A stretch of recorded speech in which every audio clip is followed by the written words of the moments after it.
Hello and welcome back to the Creative Differences Podcast. I'm Dallas and I'm here again to tell you that black people make everything better. Yes, it's going to be one of those episodes. I'm Colin and I wish you hadn't said that because I was going to say that later, but we'll get back to that. It's a theme. It is. And I'm Demi, and I promised you guys a House of the Dragon review last week, and I am going to hold to that promise. Welcome to another episode of the Creative Differences Podcast, your one-stop shop for movie reviews, Fancast Fridays, Throwback Thursdays, and a number of other pop culture-related items. Today, we're doing a really jam-packed review. We're doing reviews for Wendell Wild, House of the Dragon, The Patient, and Tales of the Jedi. Yes, we're reviewing everything. All of the things. Except for Cabinet of Curiosities. That's next time. Sorry. The one thing I watched. Well, you watched most of... enough of House of the Dragon. And enough of Wendell Wild. That did, yeah, okay. You can chime in. All right. Gabby couldn't be here. She's very sad about it because, as you know, she loves serial killers. And today is our patient review. So, sorry, Gabby. Stop loving serial killers. Before we get into the episode... She loves true crime. Honestly, Stop that it. one's just true. Right? No, she loves true crime, guys. Tomato. Before we Who get commits into true crime to me? Do serial killers commit true crime? Yes, they do. Let's continue. They do They indeed. do. Before we get into the episode, please like, share, subscribe, download, comment, rada. Because I personally want to get famous and work with Jordan Peele, and this is the easiest Avenue. low effort way for me to get famous. Just keep talking into this microphone until I get famous from it. It's not working, but I don't know about low effort. We do this a lot. we do this. It's high effort on your part because you're editing. Well, it's stuff. like, Colin it's and I a are thing just you're talking. already doing. So it's like you don't have to find a whole new avenue Right. to, yeah. Yeah. Wendell Wild. It is directed by Henry Sellick, who made Coraline and Nightmare Before Christmas. And I'm sure other stuff. Those are the big two that I know him from. Listen, those are the two that matter. Oh, Oh, okay. damn. I don't know. She said, Henry, your other movies? Nah. I'm going to be honest. I actually don't know what other things he's directed either, though. Everybody always talks about those. Oh, James and the Giant Peach. How could I You know what? forget Also, that one matters as well. about James and the Giant Peach? I love James and the Giant Peach. Sorry, James. It's your creepy movie. Right? Yeah, and it was written by Henry Sellick and Jordan Peele. You know Jordan Peele. We don't need to tell you what he's done. The movie stars Keegan-Michael Key, Jordan Peele, Angela Bassett, Lyric Ross, and Ving Rhames. I don't know why Lyric Ross is fourth in that lineup. Because she's probably the least known. I mean, she's not lesser known than Ving Rhames. I think because he played such a small role. Yeah. Buffalo Bells. He's great. We'll come back to him. And it is based on Sellick and Clay McLeod Chapman's unpublished book of the same name. Didn't know that? I've never heard learned of... that today. Well, I knew it was based off of something that he wrote. I've never heard of something being based off of something that was unpublished. Yeah, that's pretty cool. This is like the way to get it out there. At that point, it just feels like you were developing a project and it just changed. Right, like you didn't... Oh, whatever. It's a book to him. IMDb summary. Two scheming demon brothers, Wendell and Wild, enlist the aid of 13-year-old Cat Elliott to summon them to the land of the living. Demi, initial thoughts? What do you think of the movie? I thought it was very amusing. Thought it was very fun. It's a good movie. It's pretty dope. Had a fun time. I concur. It is very fun. It's weird, as I expected. It should be. All of Henry Sellick's movies are weird. And that kind of off-putting, not scary, but creepy. Just that unsettling vibe that you were surprisingly into. As like a child, yeah. I loved Nightmare Before Christmas. Yeah. I loved You like James and the Giant Peach? Have you seen Coraline? I've seen people react to Coraline, but I've never actually watched Coraline all the way through. For some reason, I get Nightmare Before Christmas, but James and the Giant Peach has that like shark, and that's just unacceptable. And also, I've had people tell me that they think Labyrinth is off-putting, and Labyrinth is one of my favorite movies of all time. So those are different areas, though. Yeah, once you get into like the stop motion stuff, it's a different kind of off-putting. You guys like Kubo? I love Kubo. I like it, but I don't. I don't love it. You like it and you hate stop motion, so like... Yeah. Well, yeah. I feel like for Henry Sellick, it's because stop motion and creepy, because like Kubo, the story itself is like, it's an action kind of like family story. Henry Sellick is like, I'm going to be creepy in stop motion. So it's going to have that extra edge of creepy. Well, since we're talking about creepy, I love the character design in this film as well as the animation, because yes, I am a fan of stop motion. I think stop motion is actually really cool. It's very impressive. I was going to say, I have so much respect for people who do stop motion, because every time I watch one, I'm just like, I know that you moved this character 1,000 times. Like you see like behind the scenes thing where they like speed up the people moving. Yeah, the time and it's like, oh my God, this is so much work. Yeah. And you did that. And I, as a filmmaker, don't want to do that amount of work. But I also think it's really cool that the characters look pretty similar to their voice actors. Okay. Like, I was watching the movie and I was just like, you kind of look like that person. And you kind of look like that. And then I started looking up the cast and just kind of looking at like the characters that they were playing, and the characters look like them, but like in odd ways, cartoony, stop motion type of way. But it's just like, you still like have some of the same features. Like, I can see your actor's face in your features, which is really cool, I think. Yeah. They do some great stuff with the animation in this movie. Like 3 minutes in, they're doing either a flashback or a story, something like that. And it changes to that shadowy kind of like, almost like the new Candyman with the puppets. And I was like, I'm hooked. They got me. Because stuff like that in animation, whenever you change the style of animation, I'm always like, my ears perk up a bit, like, oh, what are we going to do with it?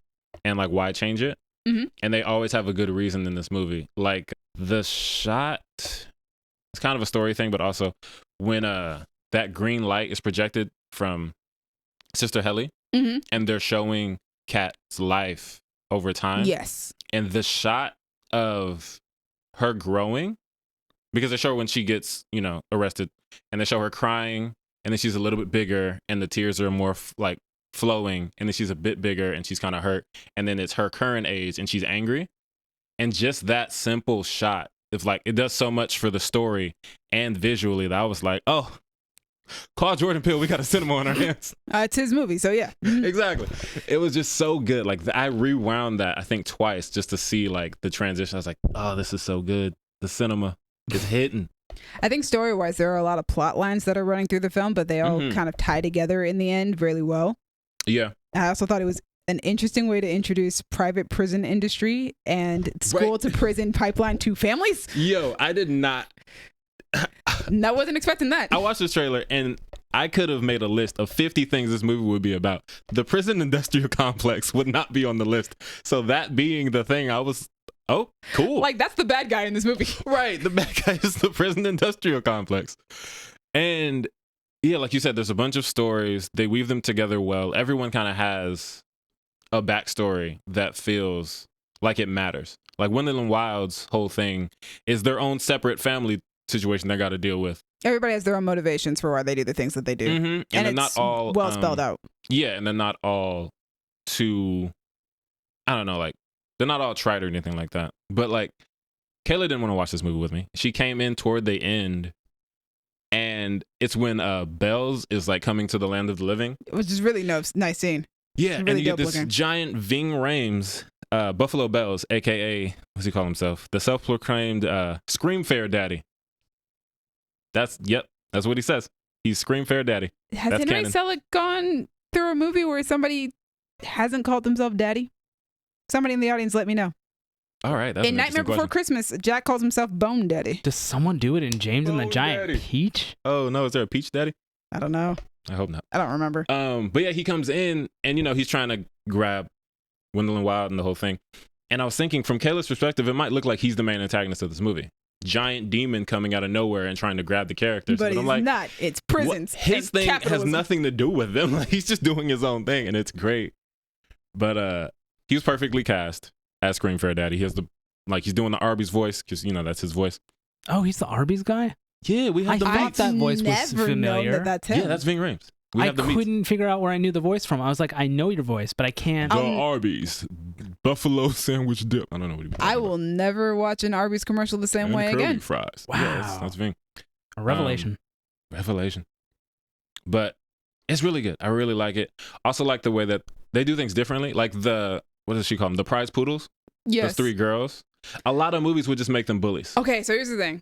I was actually going to talk about that because Siobhan is my favorite character. She's great. And I thought I was going to, like, when she comes in and, we see things through Kat's eyes, and Kat is so ornery and annoyed off the bat with everything. And the way she sees them, I'm thinking, like, oh no, are they going to be the mean girls? So but they're just really cheerful. I for sure was like, Siobhan's going to be your run-of-the-mill, like, mean, rich girl. But she's, like, so nice. She's super sweet. Genuinely a sweet girl. She really wants prisoners to be rehabilitated. Right. Like, she's so good. And instead of being antagonistic, her personality just naturally clashes with Kat's. Like, they just have opposite personalities. It's not that she's trying to torment this girl. She legitimately wants to be friends with Kat. Yeah. but it's just their personalities don't fit together. And despite Kat being mean to her in every scene, Siobhan is never mean. No, she wants to. Every time she's like, KK, I'm so happy to see you. Oh my God, we're going to make this better. And then Kat's like, get on my face. My name is Kat. I hate you. And the scene that made me worried, when Raul says, I used to be friends with them, 9 times out of 10, those are the bullies, and this is the friend. And then when they come talk to Raul and Siobhan accidentally dead names him, Yep. she says, I'm sorry, I forgot. So it wasn't malicious. It wasn't like, I don't respect you or who you are. It's just, I forgot because, you know, I had a friend and then we stopped being friends. You changed your name. Like, instinctively, I call you your other name, but oh my God, I'm so sorry. And I was like, she's a good person. She's so good. I love her so. That's why she's my favorite character. She's great. She's wonderful. Which is funny for me because we always make fun of the fact that like I typically like the really dark and like angsty, but Siobhan is totally like my favorite character in this movie because she could have been all the stereotypical things and she's not. Shout out to Tamra Smart who plays her. She was most recently in the Resident Evil series on Netflix and she was in that Artemis Fowl movie. So yeah, she's really great in this though. She is. She's fantastic. I forgot she was English because I think she plays an American on the Resident Evil series. Okay, yeah, I didn't know her, so I looked up who is this, and I was like, okay, she's English. This movie's so cool. Like, I love just Kat's whole vibe when she comes in with that boombox doing her whole Radio Raheem thing, walking down the hallway. She cuts up everything to her own style. That line in the trailer that hits just as well in the movie for me, like, bad things happen to people I'm close to. They die. And Raul turns around like, whoa. It's like. I also love Raul's art project. That's so dope. The stuff that he was drawing. With the projector. So good. It looks super cool. I love his mom. I don't remember her name. I remember the actress who plays her. I don't know why I can't remember her character's name. Mariana. There we go. It's such a good movie. It's so cool. Key and Peele are great together. I was going to say, we haven't really talked about Wendell and Wild, the titular characters. They're so goofy. But they are. It's Key and Peele. Like, this is what you would expect from them. They're not evil. Like, they're mischievous and they're after their own goals, but they're not evil. They're just like, oh, this is the thing we want to do. And then they are willing to kill you to get it, though. Were they going to kill somebody? I think they were going to kill Kat and Raul. I think maybe they were going to kill Raul because Raul kind of messed up their plan. But yeah. I mean, no, they're demons. Yeah. I'm not saying that they're great. They're just not like. They are antagonistic for a good portion of the movie. It sounded like they were going to re-kill the headmaster when he was thinking of like not agreeing with them and helping them out. Maybe. He was already dead to begin with, so it's like. Yeah, he shouldn't have been alive in the first place. Yeah. Also, he was bad. Yeah, he was. Shout out to James Hong, though. Great performance. Yeah. Well, the thing is, like, he does bad things, but I don't know if he's necessarily bad because he is doing it in the name of having a school, a really nice school. He does want his school, yeah. He aligns himself with bad people, but it could be the situation of like the ends justify the means. It's one of those tricky situations. I do like that about the characters is that their motivations, except for obviously our real antagonists in the movie, right? All of their motivations are like reasonable, good motivations. Yeah. Like Wendell and Wild just have ambitions for themselves that aren't harmful to other people. Right. In fact, they want to bring joy to people. But the means of getting them are not the greatest ways of getting it. The same thing with the principal of the school. Right. Kat wants something great, but also has to do something bad to get it. Yeah. It's so funny that in this movie with demons, zombies, hell maidens, the worst people are just the rich people. Like this rich couple, these humans are the worst people in the movie. Forget capitalism, forget the prison industrial complex, forget all of it. Right. You guys are the real villains here. Awful. You guys are the villains. Yes. Before moving on, music. Very interesting needle drops in this movie. They play a song called Sexy Thing when they bring a dude back from the dead. Yeah, that was a weird choice. I get it because the line in the song is I believe in miracles. And they bring him back and he says like, oh, thank the Lord for this. Like, thank you, Lord, for this miracle. And then Wild is like, nah, not him. We did this, which is funny. But it's just like, it's one of those things that when you have captions on, you notice things in a different way. Because I didn't know that song was called Sexy Thing. I've always just heard, I believe in miracles. But I was like, Sexy Thing by Hot Chocolate. Did you not know the rest of the chorus? Where are you from? You sexy thing. I don't really listen to that song. Oh, I mean, I don't either, but I know it. Yeah, like as they were playing it, I was like, oh yeah, that is that song. And speaking of interesting song choices. Oh no. And captions, making things more noticeably odd. The credits song. I was talking to Kayla, and she was looking at the TV, paying more attention than I was. And she saw the lyrics to the song that was playing in the credits. And it's an odd choice. So this is a movie about a kid. Yeah. And I know the song wasn't made for the movie. But it's not a song I would have chosen because the song says, her lips are full, her head hangs down, her eyes ain't blue. And I'm like, okay, you know, black girl magic, black girl power. And then it continues, her ass is round, her breasts are sweet, and she wears a frown. So I'm talking to Kayla, and she's like, wait. What is this song? And I said, what? And then I go back, and then she's like, I think it said something about like her breasts are sweet. I was like, wait, what? This is borderline a kids movie we just watched. It's a good song. The song's called Boot by Tamar Kali. Shout out to Tamar Kali. I was just like, why? Why that song for this movie? It's an odd choice. Good movie, fun time. I recommend it if you're into that spooky stuff, but wish it was blacker. If you're like me in that regard. Henry Sellick, you got another one. Call Jordan Peele. We got a cinema on our hands. All right, dope. I promised you guys a House of the Dragon review, so here we go. Let's see if I can rush through this. You can't. I'm going to try, though. So, House of the Dragon, created by Ryan Condal and George R.R. Martin, based on Fire and Blood by George R.R. Martin, starring Emma Darcy, Olivia Cooke, Matt Smith, Patty Considine, Rhys Evans, Eve Best, Steve Toussaint, Millie Alcock, and Emily Carey. So the show follows an internal succession war within House Targaryen at the height of its power 172 years before the birth of Daenerys Targaryen. This is definitely a great start to the prequel series. The finale feels like it's kind of just the beginning of what's going to happen in the story, since most of the season is set up. As a spinoff of one of the most popular shows and arguably one of the best TV series, it should be well made, and it is. All the technical details are almost perfect. It's got great cinematography. It's well directed every week. Costumes, production design, just everything is running at high gear. I only say almost perfect because there are some scenes that are visually too dark for TV. Oh, yup. They do that. I also wasn't a fan of the color grade, but that's just a personal preference thing. It's like, it wasn't a bad color grade. It wasn't for me. Wasn't a fan. The actors really bring to life the political treachery and interpersonal dynamics of the writing. Patty Considine keeps King Viserys likable and sympathetic, even when his character comes off as weak and passive. My boy is weak. He needed to put some bass in his voice more often. Oh, Patty. As much as I don't understand the fandom simping over Damon, Matt Smith is extremely good in the role, and it's probably the best performance I've seen from him in anything. Although I do really love his performance in Pride and Prejudice and Zombies because he's friggin' hysterical in that movie. Rhys Evans does a great job of making me love to hate his character, Otto Hightower. All right. On to the four actors who I really want to point out because they play my favorite characters on the show. Millie Alcock and Emily Carey are so fantastic as young Rhaenyra and Alicent that you honestly don't really want them to leave at the season halfway point.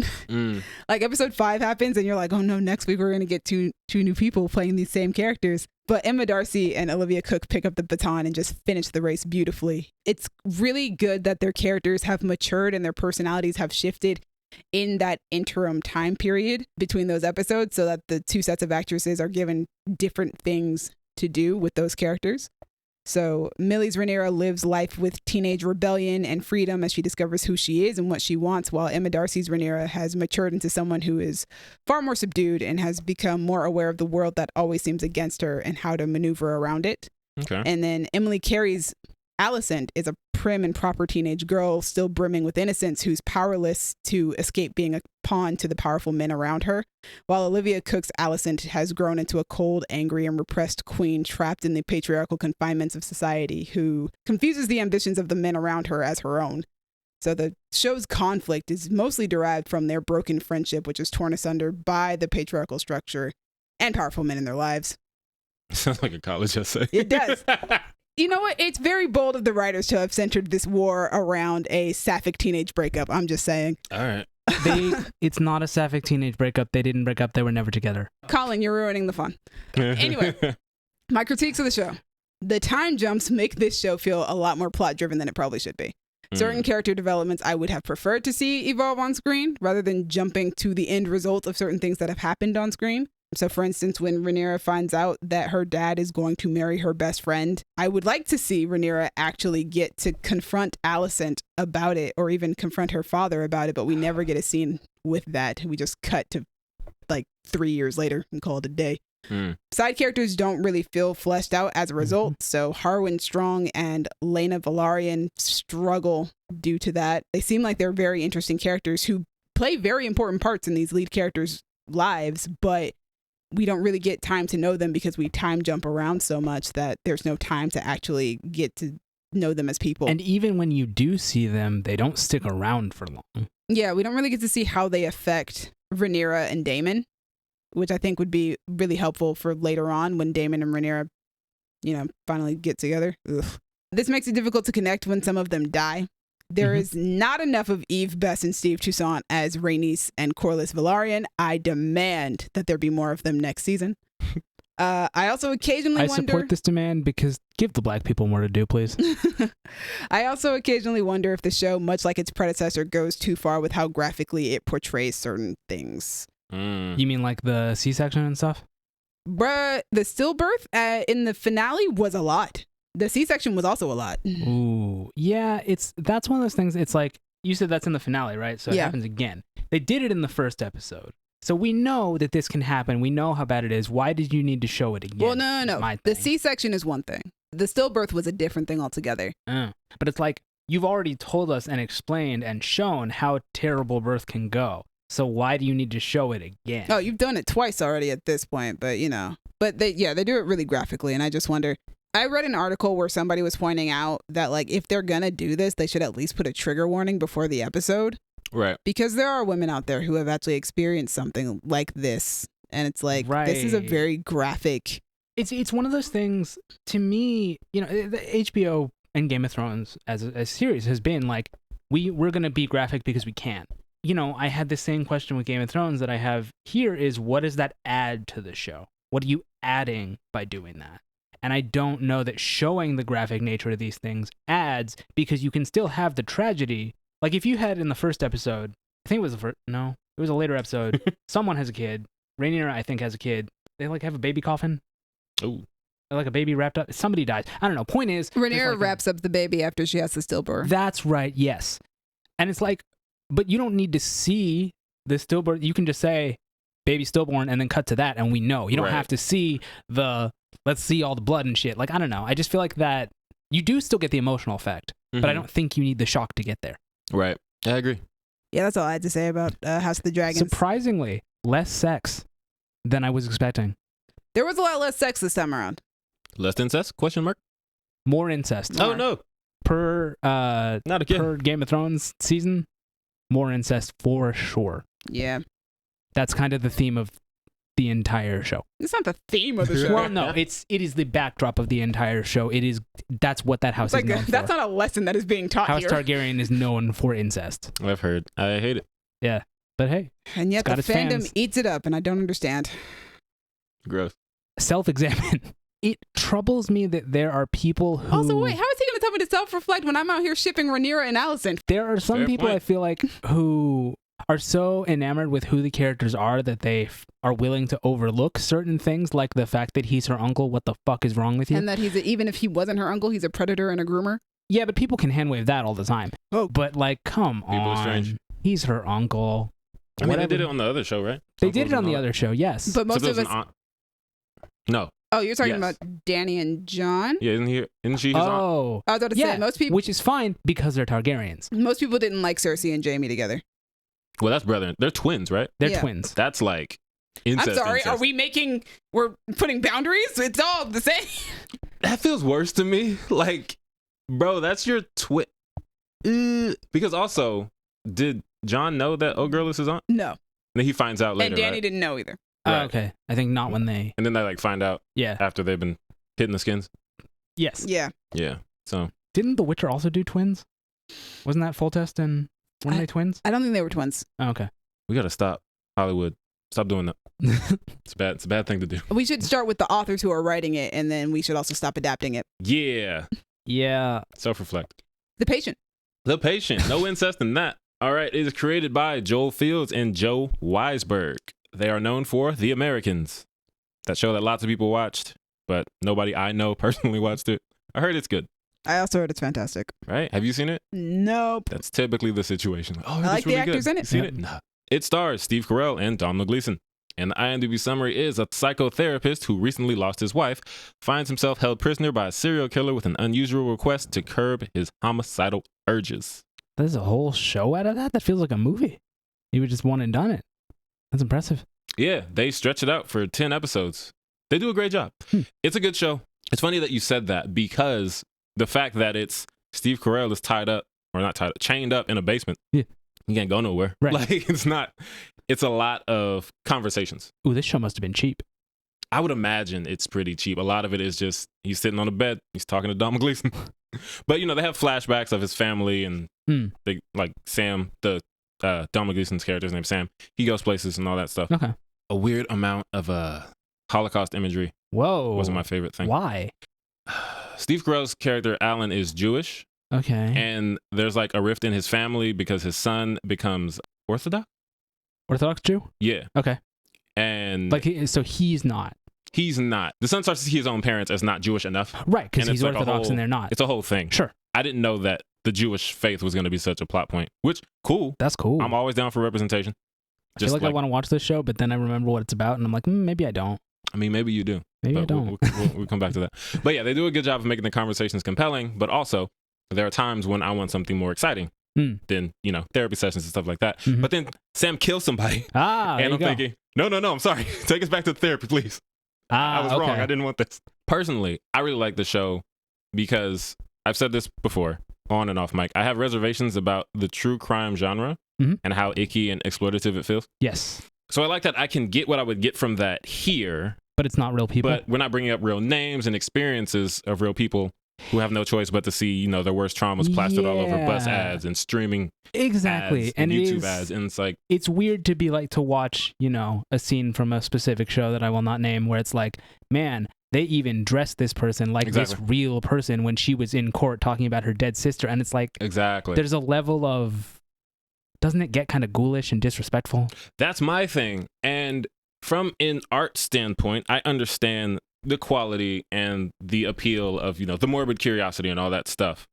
But it's just, if I know someone who was a victim of that, I can't just not watch it because everywhere I go on the internet, this show is the #1 show on Netflix. And look, everyone is watching this show. Have you seen the show? People are making memes about it. And it's like, yo, this really happened to real people and they're not even changing the names or the experiences.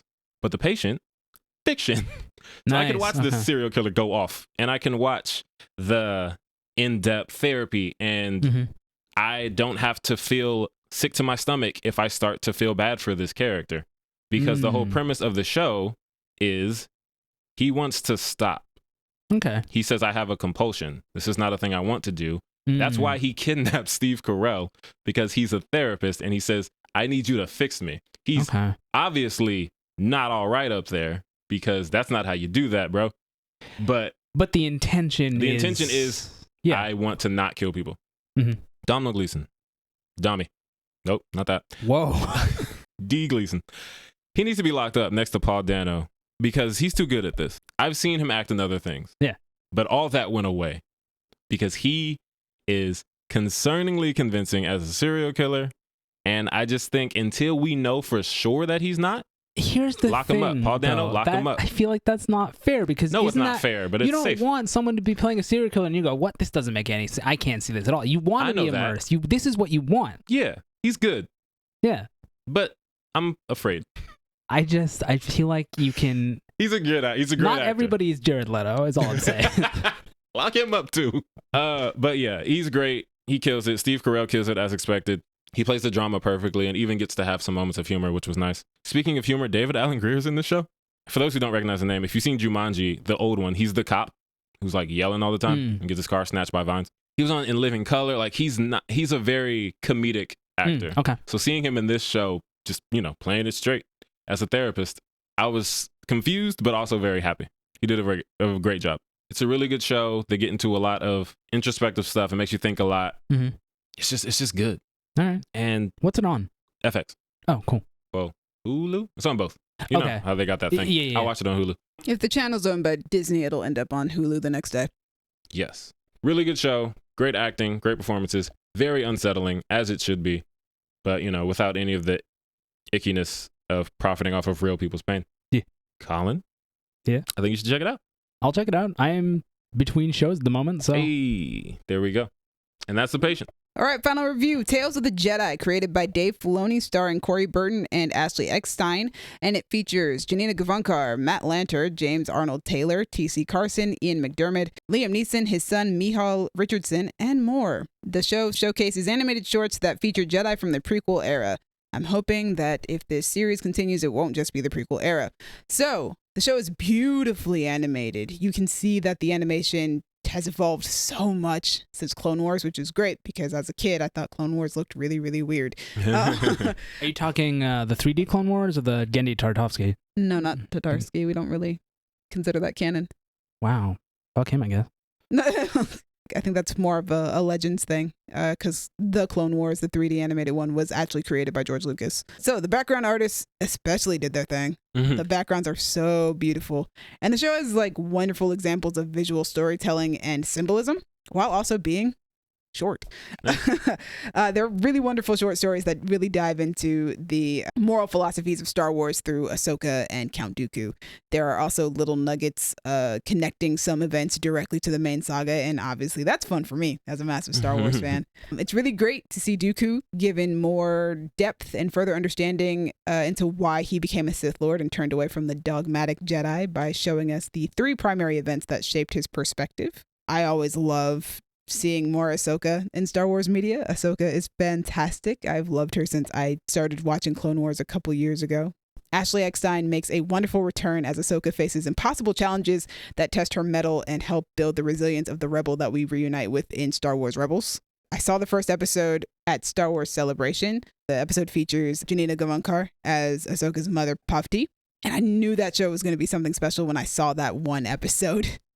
I look forward to more shorts about the Jedi, seeing as the Jedi are my favorite part of Star Wars. And I want to see how each of these Jedi differed from each other or had different beliefs and ideologies despite living under the same order. To me, Dave Filoni is like the true storytelling apprentice of George Lucas. Okay. He has a grasp and understanding of the Star Wars universe that allows him to write such insightful stories within that universe, even if they're less than 20 minutes like all of these episodes are. Nice. Like I said, as an avid lover of the Jedi, I'm really glad he came up with this series, and I can't wait to see what he does with the Ahsoka series. But yeah, this is a really good show. It doesn't take long to watch. I watched all 6 episodes in one day with a friend of mine, and we geeked out the entire time we watched it together. Nice. It sounds ideal. It was ideal. We had a great time. We had a lot of fun. And yeah, like I said, I love Jedi. I love like their philosophies and their ideologies. I love when Star Wars is a fun story about good versus evil, and when people start kind of exploring the gray areas, which both Ahsoka and Dooku kind of do, even though they are both on one particular side of the spectrum. They both have the same ideology of the Jedi being too dogmatic. Okay. But Ahsoka's perspective on that leads her to being good, while Dooku's perspective on that leads him to being a Sith. Right. So it's a really interesting kind of duality, and that's what I love about Star Wars. Tales of the Jedi, it is on Disney Plus, and like I said, every episode is less than 20 minutes. It's super easy to watch. Nice. Speaking of T.C. Carson. Good Colin. transition. What? 10-minute takes. Oh, yeah. Yes. I did that. You did that. So here's the thing. Okay. I wish you hadn't said it, but Dallas has I'm not going to call it a theory. It's a fact at this point. Okay. I said at the beginning of this podcast, Yes. Black people make things better. Indeed. Honestly, you're not wrong. Like, because I watched the first 10 minutes of Living Single, which is Right. what we said I was going to do after watching the first 10 minutes of Friends. I watched the first 10 minutes of Friends and I was like, okay, Living Single had me actually laughing. Like, it's just, Nice. there's an energy to it that feels better. I think with Friends, it felt sometimes like some of the lines were delivered just so that they could put the laugh track in. Like, we're going to stop the show, whatever plot was happening, so that this person can say a funny line. And I feel like Living Single handled it more naturally. And I don't know, Black people, they just do that. I don't know what it is. But like, we're great. Honestly, yes. And it's just like, it felt more natural. It felt more fun. I felt more interested in the characters than I did in Friends characters. Like, it's better. It's Friends, but it's better. Like, I don't know what else to. As an avid fan of Friends, I do agree Living Single is superior. It's even the theme song. Like, I'm sorry, people like the Friends theme song. It's fine. It's a good song. But Living Single, like, come on now. That's a bop. The flavor. It's the Flavor Magazine. There we go. Yeah, it's just, I think it's interesting. And I really wanted to see what your reaction would be to Living Single, because us talking about Friends led to us talking about laugh tracks and kind of like the way that humor is presented in comedies. And I was wondering how, if Living Single would kind of fall to the same trappings that you felt about Friends, where there's the laugh track, which you said it's already a fighting battle, an uphill battle to have the laugh track. But the thing about Living Single is that, to me, it felt like Friends was trying to tell me, hey, that was funny, you should laugh, whereas Living Single was like, no, actually funny. Okay, so I think it's just you didn't like the jokes in Friends. I didn't. Okay. But the laugh tracks I don't like either. I mean, I don't like them, but I wasn't. They didn't bother me as much in Living Single because it didn't feel like I was left out of the joke. Yes. I do think that is laugh tracks are more noticeable when you are not laughing. Yes. Because if I'm watching Fresh Prince, I'm laughing over the laugh track noise anyway. So yeah, I know it's there and I hear it.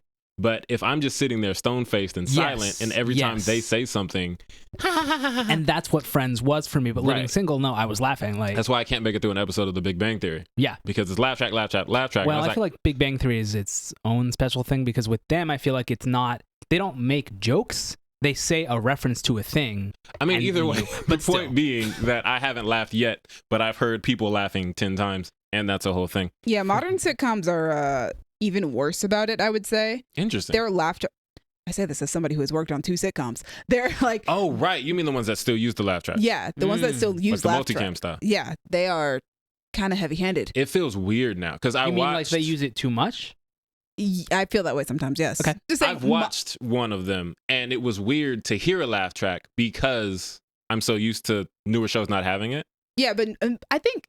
Well, that's true. Like, they still make shows that do, but I don't watch a lot of those shows. Yeah, multicam sitcoms, I think, are the ones that still use laugh tracks. Right. And I think nowadays they use them a lot more heavy-handedly than they used to back in the day. And that's probably because back in the day there was an actual live audience. A lot of times, yeah. So it was an actual authentic laugh that was happening on camera. Mm-hmm. Nowadays, I don't think they're doing actual live audiences. I think they just have like a canned laugh that they're putting in there and kind of timing with whatever jokes that you've got in the script. And that feels really weird. But yeah, when I was watching, I was like, oh my God, a laugh track. I haven't heard that. Yeah, I guess that's a sound I've not heard. Never understood what is the point of a laugh track? Because you don't need it for the thing to be funny. The thing is funny or it isn't, whatever. But what is it supposed to make it feel communal? I think maybe it's supposed to make it feel like there's a live studio audience, even when there's not. Nowadays, I think it's supposed to be to make it seem like there's a live studio audience. Because even then, they didn't. I think typically that was the way to do it with the live audience. Yeah, because you would practice it all week, and then at the end of the week, you would perform it in front of an actual studio, in front of an actual audience. So then it wasn't just a TV show at that point; it was also theater in a way. Oh, see that I think, and it sounds like that was also the expectation, like back in the day, that you would you'd hear the live theater, well, the sort of live studio experience. I've never expected shows to have that. The laugh track has always felt strange to me because I figure a TV show is a bunch of people go film a thing somewhere, and then I see the end product. Right. By myself, usually. So it's like, why am I hearing people ghost laughter? Yeah, but sitcoms used to be like a mixture of kind of live theater and television. Yeah, we're filming a television show. We're doing like all the camera movements and stuff, but we are doing it in front of actual people who are watching us and giving a sort of energy that you can't get if it's just you on a set. I think I went to a live studio recording of Kenan and Kel when I was a kid. So okay. Nice. Yeah, that's what it used to be. I think now they just keep the laugh track as like almost like a nostalgic sort of thing. It's just part of this. It's just what we do. Yeah. It's part of this genre. So now we just keep it. It's just tradition. It's funny because I was gonna bring up the same thing you did, where last week Colin brought up the laugh track being an issue, and it's only because we all watched the first 10 minutes before recording this of Living Single. There was a moment, which is this thing that happens a lot when you have a live audience, where a character will deliver a line, the next actor has to wait until the audience is done. And there was something that I'm guessing Queen Latifah said. Kim Fields has to sit for a second because she can't give her next line because the laughter's still going. Yeah. And I noticed stuff like that. And I was just thinking like, oh, right. I wonder if Colin had an issue with this laugh situation. Not like, hey, look, laugh now, but it's very noticeable. It sort of intrudes. Yeah, it's like it doesn't feel as natural because it's like, what are you waiting for? But you know what they're waiting for. Extra textually, they're waiting for the audience to stop laughing. For me, the issue with the laugh track is just because I don't see the people, I just hear this laughter and it's like, what? It's just what is strange happening? That's so interesting. I think because so you many didn't watch shows sitcoms growing up, right? Exactly. Yeah. So you didn't grow up with that just being the norm.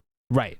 Like we grew up watching all the sitcoms. Like Friends, I knew Fresh that sitcoms existed and I knew that they had laugh tracks, but I didn't really watch them. Yeah, you didn't spend all your time watching them. Like I watched Fresh Prince every day of my life through adolescence. So I watched a lot of Fresh Prince, a lot of The Cosby Show, Different World. Because my mom loved that show. The Nanny, I grew up on I Love Lucy.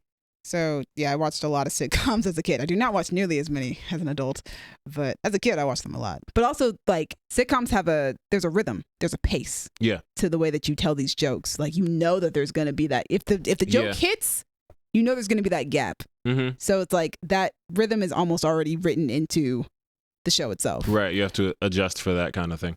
Yeah. But we should move on to news because, oh my gosh, we have a number of things. It's time for trailer tracking. We trailer tracking Marvel trailers. Ant-Man and the Wasp, Quantumania. Here we go. You know, Ant-Man could be one of my favorite trilogies if they hit this. I'm saying, like, Ant-Man is consistent with its quality. Yeah, I really like the first two. And there aren't a lot of trilogies that I like all three of them and then they just stay trilogies. Like, you know, Toy Story was one of my favorite trilogies, and then they made a fourth one, so now it's not a trilogy. I mean, we'll see if Ant-Man gets a fourth one, but... True. But, you know, for the time being, it could be one of my favorite trilogies. This is a good trailer. I really like this trailer, yeah. I have been waiting years for them to introduce the quantum realm, like legitimately, like all the cities that are in the quantum realm. Okay, yeah, like since the first movie came out, which was 2015, we are now in 2022. This movie comes out in 2023. So it's been a long time coming. And I think that this was a good thing to kind of build up to. If this is the end of like if they stop at a trilogy, it is kind of cool that the last one is, well, now we're going to explore really deep into the quantum realm. Also, this feels like the first big Ant-Man movie because Kang is, it seems like there are a lot of serious stakes in this movie. And it feels less like a comedy. Most of the other two Ant-Man movies felt really very much like a comedy, and I felt like this started off that way. And then they shifted into something that's a lot more serious. Yeah, we'll see how they do that because, you know, these movies are hilarious. They are. And even this trailer to the beginning, like you said, it starts off very funny. Like he's getting an award at the Baskin-Robbins that he was fired from in the first movie. I'm looking forward to it. Shout out Jonathan Majors, as always. He's killing it, getting that bag. It's going to be a good year for him.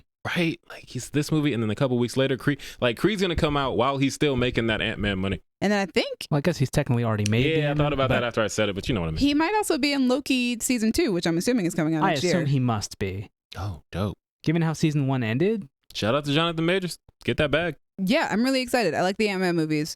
I'm really interested in the look of the quantum city that's down there. It looks very... I saw somebody say that it looks like a Star Wars movie more so than it looks like anything else in the Marvel universe. When they're walking and like, you know, around all that stuff, I'm like, that feels Star Warsy. Which feels to me like Peyton Reed got a lot of inspiration from working on The Mandalorian for so long. So I can see that. So that's pretty cool to me. But also, somebody noticed that those rings that are, or the walls that are coming up around Kang in that first shot of him with the writing on the outer rings of it look like the same symbols that are on Shang-Chi's rings and on Ms. Marvel's gauntlet. Oh. Her bracelet. That could be interesting. If those are all connected. Because that was like kind of the big mystery, and during the end credit scene of Shang-Chi was, where did this come from? Right, what is this? Where did it come from? Why do you have it? Yeah, and then, you know, Ms. Marvel also had inscriptions on it. Who knows? Colin, you said you were going to say a thing, and then you're like, I'll save it for on mic. Do you remember what it was? Quantumania looks, to be honest, a lot of things that look like what I wanted Multiverse of Madness to be. Weird. Interesting, okay. It looks weird, and I like the weird. That shot of Ant-Man running what looks like next to giant Ant-Man, and then he kind of like threads. Yeah, very weird.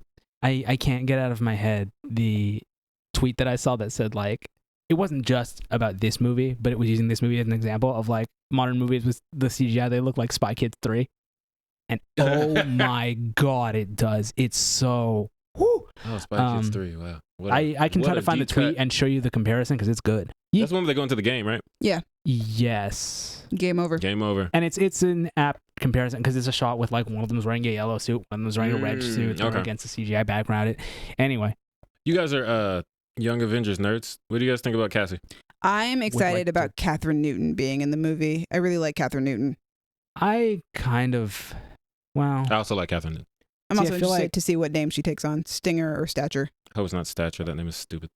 Yeah, it's not a good name. I feel like I lost my hope for Young Avengers when Multiverse of Madness came out.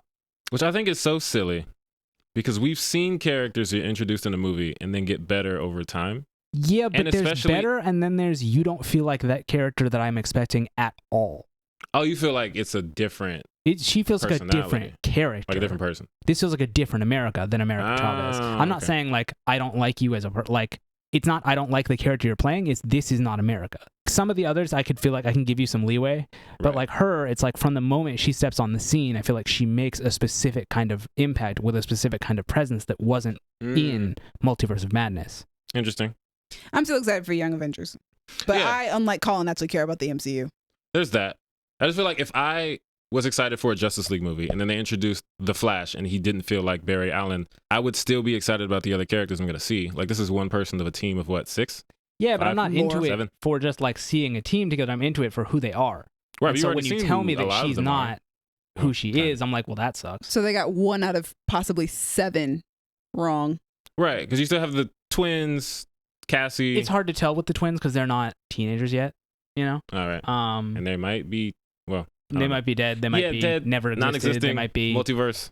Yeah, who knows with that. Cassie, I don't know. Because it's also like Cassie as a kid was adorable. I don't know Cassie as the age that I'm supposed to know her as, which is a teenager, which is what this movie is for. Right. We'll see what happens. Yeah. More Marvel stuff. Guardians. But it's Christmas. The holiday special. The holiday special. Also, another Marvel presentation. Right, just like a wolf. What's it? Werewolf by Night. I think it's like wolf nigga. We are sticking with that brand name. I like that. The Marvel presentation? Yeah. Not quite a movie, not quite a TV show. Right. It's a presentation. It's a presentation. It looks fun. I like that it said introducing Kevin Bacon. That was so silly. Yeah, the whole thing looks silly. Was he in Footloose? Is that why? Yes, that's why they're trying to get him. He's the lead in Footloose. It's the joke from the first movie. Okay, cool. Yeah, I like all the Guardian stuff I've seen. I'm sure I would like this. Will like this. It's going to be on Disney Plus. I have that. I'll watch that. Yeah, looks really silly. Looks like it'll be a fun time for the holidays. Yeah. I love James Gunn's work, just like in general that I've seen. There are some things on his filmography that I will not watch, but fair. Very fair. But the things that I have watched of his, I really, really enjoy. And the Guardians are great. I love Guardians of the Galaxy. The first one, I really like the second one. I'm sure that this holiday special will be goofy and fun. It's weird because it doesn't quite look like one of the Guardians movies. But I guess maybe it just looks different visually because they're actually on Earth and they're like walking around Hollywood and like places that I know. Okay. This one I was thinking even more so than Quantumania of the Star Wars aesthetic, because there are certain shots in the background and I'm like, I feel like I was just there because Galaxy's Edge. Yeah. Like some of the, and you know, it's space. Well, I think Guardians of the Galaxy, the first movie, took a lot of. But that's weird. But also, it's already an established vibe because this is the third thing they've done with this team. Yeah, and I think that like I was saying, the first movie I think takes a lot of inspiration from Star Wars in general. I remember when it first came out, people saying this is the next Star Wars. It has the space operatic feel. That's probably why it probably feels a little bit similar. Quantumania, I say that it looks similar probably because Peyton Reed has been doing Star Wars stuff for the last couple of years, so he probably took some inspiration from that work and brought it into Quantumania. Whereas James Gunn, I feel like already had a bit of that space opera inspiration from Star Wars and has always just kind of injected it into Guardians of the Galaxy. Right. I wish this was coming out closer to Christmas. It's after Thanksgiving though, isn't it? The day after Thanksgiving. Yeah. Which, well, once that happens, people are like, yo, Christmas time, we're done. I know, everyone's going to be playing Mariah Carey and all that, but like... Listen, I'm trying to wait till December 1st, okay? God. I want to watch it at Christmas time. I mean, you can also watch it again at Christmas time. I know, but I want to experience it for the first time at Christmas time because we're going to wait a month to watch it. Yeah, but we're going to review it and it's going to be a whole thing. That's going to be a really big jam-packed review, probably. Possibly. I'm sure it is. Probably. But yeah, Black Friday, Christmas special, I'm with it. Yeah, James Gunn, man. what an icon, because that man released a trailer for Guardians of the Galaxy holiday special, and then the same day was announced to be the new CEO and co-chairperson of DC Studios alongside Peter Safran. Yeah, that was a surprise to me. Cool surprise. It's a very good choice, in my opinion. Yes, I do think he makes good stuff. It feels want him to make like, stuff.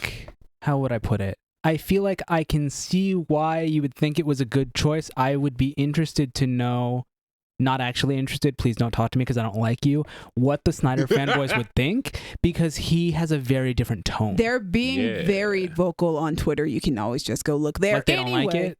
Yeah. Okay, cool. I think that it's a great idea because James Gunn obviously knows his comic books. He knows his way around these stories. And also, he's not directing every single one of these movies. What he's doing is laying out the groundwork for what this universe is going to be. And I think as a creative mind, that's a good job for him. The problem is that the MCU has really had just a string of hits. So people look at Kevin Feige with a sort of reverence. If people want to shit on the DCEU for whatever reason, they're going to shit on James Gunn because, well, you came up with all of this, blah, blah, blah, blah, blah. It's all your idea, even though that's not how it works. I don't think that matters right now. What matters is whether or not James Gunn is going to create a good plan, which I think he is capable of doing. And I think he'll get the right people to direct those movies, write those movies. He knows what it means to put forth your own individual vision into a film. And I think that he will allow other filmmakers to do that. And I think Peter Safran being his partner in this is a great idea because Peter Safran has a great reputation as an executive and as a producer among the business side of things. Honestly, this feels like a good model for other creative endeavors to follow. Like, have one person to do the creative stuff, one person to do more of the business stuff, and then you're not having one person overloaded by both. Yeah, because the thing with Kevin Feige is that, like, Kevin Feige was a master of all three things that you want in this position. He's a good producer, good businessman, but he knows the comic books and he knows what makes a good movie. Right. That's what made the MCU so good, was because he knew how to do all these things because he had been working on comic book movies for so long and been working in the industry for so long. Yeah. Peter Safran and James Gunn both bring parts of that to the table and can definitely lead DC Studios into probably something better than what WB has been wanting to have so far. I guess we'll see. Yeah. We will see. I never got a handle on what they wanted. They haven't announced officially any, like, new projects under him, James Gunn. No, he doesn't officially start. He and Peter Safran do not officially start working until, well, today, November 1st. Oh. Look at that. Okay. It's Also, Joker sequel is not under them.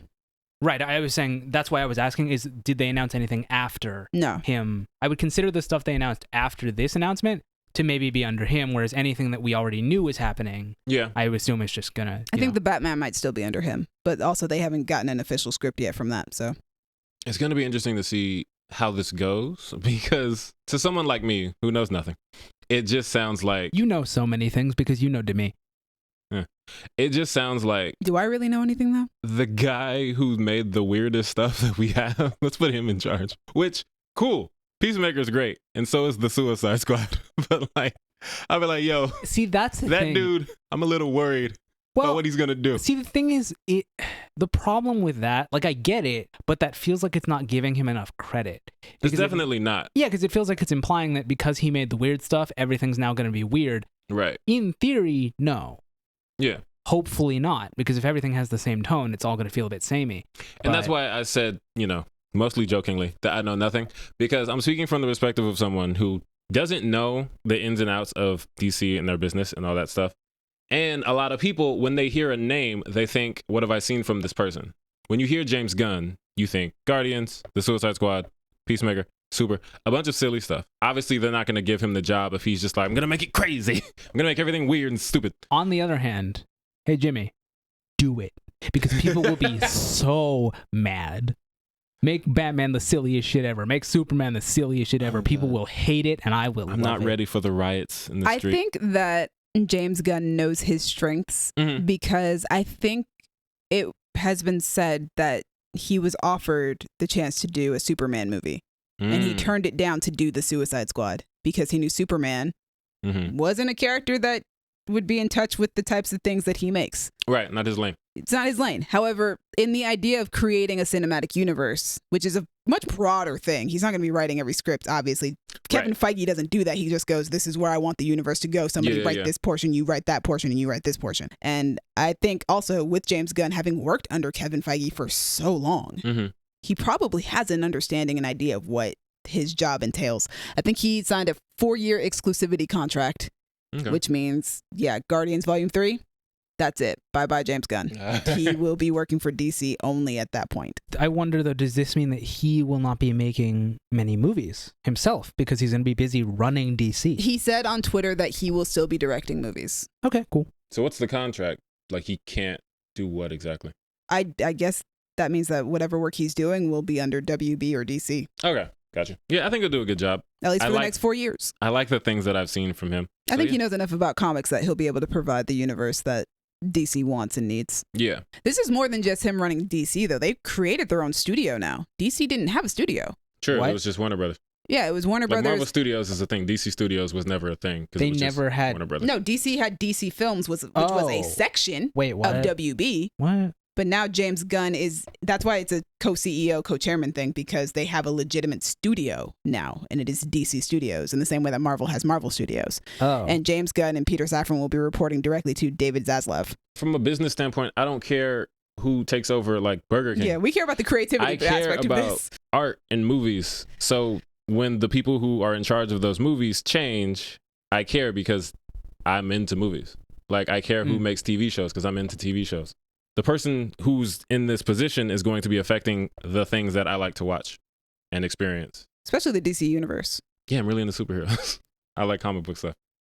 James Gunn and Peter Safran made an official statement about being in charge now. We're honored to be the stewards of these DC characters we've loved since we were children. We look forward to collaborating with the most talented writers, directors, and actors in the world to create an integrated, multi-layered universe that will still allow for the individual expression of the artists involved. Our commitment to Superman, Batman, Wonder Woman, Aquaman, Harley Quinn, and the rest of the DC stable of characters is only equaled by our commitment to the wonder of human possibility these characters represent. We're excited to invigorate the theatrical experience around the world as we tell some of the biggest, most beautiful, and grandest stories ever told. Nice. That sounds ambitious and eager. Yeah, that's a great way to describe it. I'm happy for them. I'm happy for everybody. Oh, more DC stuff. Antonia Campos is to showrun the Arkham Asylum series set in Matt Reeves' Batverse. This is the universe with Robert Pattinson.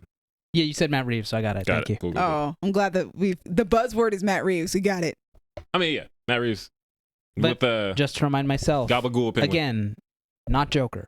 Not Joker. That is top films. That is its own thing. A different. Like, there's nothing else in that universe yet. Yeah, so far Except for Joker's Joker 2. on its own. It will probably Joker only 2. ever be Joker. Yeah, okay, cool. Just making sure. I don't see them doing a lot with that. I'm surprised they're making a sequel, but that's honestly, yeah. I mean, well, that $1 billion payout. Yeah, it's $1 billion. But like, they don't make a sequel. I was surprised they were making a sequel because the director seemed so uninterested in a sequel when they originally put out the first movie. Right. And then it made $1 billion, and Warner Brothers was like, either you're gonna make a sequel or we gonna make a sequel, but the sequel's coming. Yeah, Antonio Campos has done The Staircase, The Sinner, Martha, Marcy, May, Marlene, which is the movie that starred Elizabeth Olsen and kind of made her very popular. Okay. Yeah. I know nothing about this man, but you said a series at Arkham. I'm gonna watch it. He also directed The Devil All the Time. I just got that's the Tom Holland joint. Yeah, with Robert Pattinson. Is that the one that he's like Southern or something? Yes. I think Pattinson is a preacher. Yeah, he directed some. All right. He also directed some of The Punisher, which I loved. The Punisher. Fantastic show. I've heard good things about The Staircase. Haven't seen it, but yeah, I know nothing of this man. But it looks like he works typically within this genre, not quite horror, but like suspense and thriller. Something to shake you up a little bit. I am excited. Arkham Asylum, haunted house show. Give me all of that. I am all of it. So down. The Batman was fine, but this on concept sounds so good. Yeah. I'm so excited. Described it as, quote, like a horror movie or a haunted house that is Arkham. Like, yo. That's awesome. There are so many Batman characters in Arkham that could make for great horror. Oh, absolutely. Professor Pig. We talked about him last time. Scarecrow's right there. Serial killer. Scarecrow is horror. Clayface. Monster. Body horror. Even the simpler ones like Zaz. Serial killer. Yeah, like they're all scary. Oh, I'm so excited. And Arkham's a scary place. There's an episode of the Batman animated series called Lockup, and it's just a guy who works there goes crazy. He starts torturing the patients, and Batman has to stop this guy who thinks he's on the right side because these are all criminals. And he's like, yo, you can't just torture people because they're locked up in here. And that dude's scary too. Tell that to the U.S. government. Right? Yep. But yeah, I'm so excited. You could have told me a hot dog was the showrunner of the show, Honestly, and I'd still be hyped. Like, just give me the show. Same. I want this show. It just sounds so cool. Yeah, I'm so excited. Like, I want it, because I'm just wondering, what is it going to be? Is it going to be like more on the inmates are loose and we got to do stuff? Is it going to be more like psychological? I don't know. Oh, I'm so excited. I'm one of the people who thinks that The Batman is one of the best blockbuster films that has come out this year. So I'm literally just excited for anything that is associated with the Matt Reeves Batverse. I'm very excited to see what he's going to do with it. I really hope we get that Clayface movie that Flanagan wants to make. Yo, for real. Cinema. Yeah, I'm excited. I'm super excited. I know nothing about this, but I'm excited. Next news piece, Damon Lindelof to write a Star Wars film with Charmin Obaid-Chinoy set to direct. This is for me, because I'm a Star Wars fan. What else has he made? I know he made Watchmen. He also made Lost. Okay. I thought Watchmen That's why I know his name. I like Watchmen. Watchmen was amazing. Lost ending was garbage, but it sounded like people liked it as a whole. Yeah, except for the ending. Yeah. I don't know how much he had to do with that. And he also made The Leftovers, which I've heard is really good. And I have heard that was good. And he produced the Star Trek movies, I think. The J.J. Abrams one? Yeah. Oh, okay. Yeah, so I like his stuff. Mostly I like Watchmen. Watchmen was amazing. Watchmen was like one of the best shows of that year. Just super well written, so many great themes, and it all just was so cohesive. Just, such a good show. King. Yes. And then Charmin Obaid-Chinoy directed my two favorite episodes of Ms. Marvel, which were episodes 4 and 5, I believe. And she's got an Oscar for Best Documentary. Oh, dang. So you've got two really talented people on board. I am excited for anything Star Wars. Star Wars is my life. So I'm always excited when somebody really, really talented signs on to do Star Wars. I hope for your sake that this one happens. Because there was supposed to be, Rogue Squadron? That isn't happening anymore? We have no word on whether or not Rogue Squadron is happening or not. Taika Waititi's Star Wars movie is still happening. Rian Johnson says that he hopes his trilogy is still going to happen. He's just really busy with Knives Out right now, which fair, he is. He's got one more to make at the very least under his contract with Netflix. It seems like Star Wars is far more interested in their TV series right now because they've kind of kicked off and are doing really, really well in that area. But I do want Star Wars movies to come back. However, I do like the idea of Star Wars movies being a rarity. Okay, so like it's not just a bunch of them. Yeah, I don't want them to end up like Marvel. Like, I love Marvel movies, don't get me wrong, but sometimes I do wish that there weren't as many Marvel movies that came out at a time. You don't need 3 in a year. I don't know, for quality purposes, the CGI, like just those types of things. Like that's the thing I have trouble understanding because I don't know how movie production works. Because the same thing comes up with games, because you have games like Assassin's Creed where they have a yearly release and people say, oh, well, that means the quality is going to be bad because they're not going to have as much time to work on them. But my thing is like, well, couldn't you just start it earlier? You also have to consider the schedules of everybody else who is working on that movie. There's a reason why Rian Johnson isn't currently making a Star Wars trilogy. It's because he's busy working on Knives Out. He doesn't have the time to work on Star Wars right now. Star Wars would be a full-time commitment. That's like at least 2 or 3 years out of that man's life where he can't really work on anything else. I also want like Star Wars movies to feel like a special event. I feel like with Marvel movies, it's easier for those to be a special event because it's a different character, a different style for each film. Whereas Star Wars is Star Wars. But yeah, Star Wars. Star Wars is my life. I'm excited. All the Star Wars. And on to sadder news. Henry Cavill is leaving The Witcher after season 3, and Liam Hemsworth will be picking up the role in season 4. Sounds like the internet is not happy about it. I think it's just because Henry Cavill was legitimately so good at being Geralt, and after all that time of him not being able to be Superman, it was like, well, at least he's got this one role that he's like super, super good at, that he's in consistently. And it's like, I think people had hoped that he would be able to do both Superman and Geralt at the same time. And it looks like that's not a possibility, seeing as he is leaving the show, even though he was, I don't think he was contractually. Was he not contracted for 7 seasons? No, I think he was. I think he was on board for the fact that they had 7 seasons planned. I don't know if he was contractually signed on for those 7 seasons. It was just like, I think it was more of a, I like what plans you have for it. But I might leave at any moment. But I do like Liam Hemsworth. I am a little nervous as to what he'll bring to the role because Henry Cavill did kind of make Geralt his own. He was really good at it, and his chemistry with Freya Allen and Anya Chalotra it was so good, and like the whole series is based around that trio.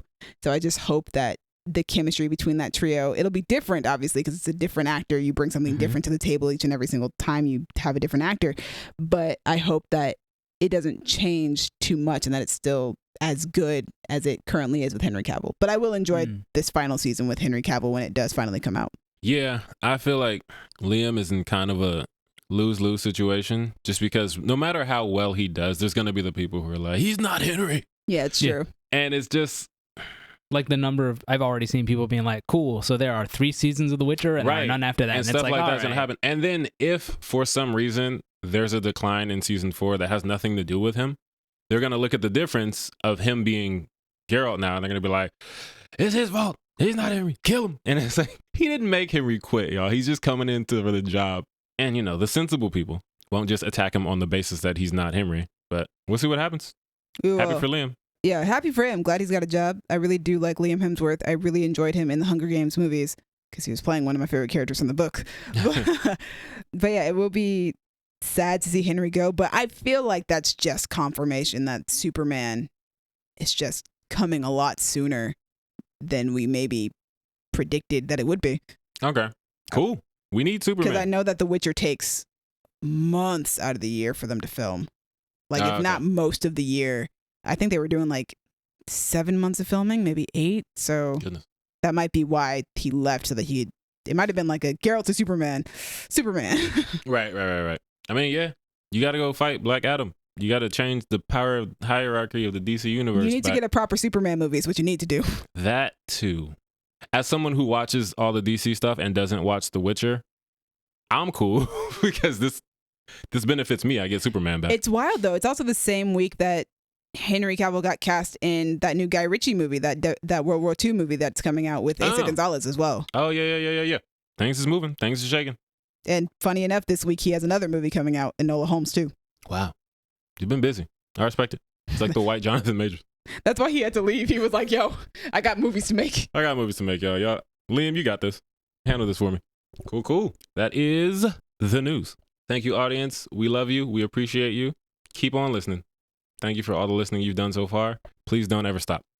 Thank you, Crown Digital, Brandon, and Io for putting us on Spotify and Apple Podcasts. Demi, thank you for editing, putting us on YouTube, providing a review for the Star Wars show and the Incest Power Hour. Colin, thanks for coming through with the 10-minute take on Living Single. The better, blacker friends. It is. And you know, the original, if you really want to talk about it. Well, yeah, you said it came out first. It did. It did come out first. The Black community talks about it all the time. Friends is canonically a ripoff. What did y'all think about our long list of reviews today and all the news? Do you care? Are you like Colin? You just don't care? Indifferent opinions? Also, do all of Sellick's movies have the word daddy in them? That's not a question I had before today, but now I do because of Demi. Let us know in the comments. I'm sorry. I mean, you said it. I know. I didn't know it was a thing. I didn't either until... I forgot about the Bone Daddy line. I successfully pushed that out of my memory and then you brought it back. I don't feel bad about it. Yes. Colin, got something to say? No, not fully formed, so. Okay. Worried about what that was. Anyway, hit us in the comments or hit us on Twitter at y'all_different, Instagram and Tumblr at Creative Differences Podcast, or Facebook.com/Creative Differences PC. Wait a minute, we have a TikTok. Or a TikTok at Creative Differences Pod. We ticking, we talking, all that. If you want to talk to me about how black people make everything better, shut up. Yes, they do. Find me on Twitter and or Instagram at the King Named Simba. Honestly, talk to me about Cabinet of Curiosities because as of this recording, no one I know has watched it, and I would like to talk about it. I'm gonna talk about it. I know. I just, I want to. Anyway, talk to me about Cabinet of Curiosities. You can find me on Twitter at DuckMcGuck. If you guys want to talk to me about all things Star Wars, you guys can talk to me on Twitter and Instagram at Dreamy Films. Dreamy is spelled DREEMI. Thanks again for listening. Tune in next time when we will be reviewing Cabinet of Curiosities and Enola Holmes 2. And if you want to find Gabby and talk to her about serial killers or whatever, she's on Twitter at ScreamFairMommy. She might hate that. I'm shaking my head. You guys can't see it. It's her fault. She gave up her right to hate it. Gabby, what up? One second, hold on. Oh, I don't know what Demi's looking up. There's suspense and tension in the air. We love it. We do. Where's it going to go? We don't know. What's going to happen? No idea. Could be anything. Is it something related to mommies and daddies? Is it something related to Gabby? So I think it's either been the daddy count 18 or 19 episodes since Gabby's been on the podcast. Holy hell. Gabby, you are fired. I'm just kidding. I'll have an actual count for you guys, an accurate count for you guys Right. next time we're on the podcast. That is job abandonment. All right, it's been different. Bye. Bye. Scream fair daddy, he has the meat. Boom, boom, boom, boom, boom, boom, boom, boom, boom, boom. Oh, is that's why they want to call it Dream Fair? Yes.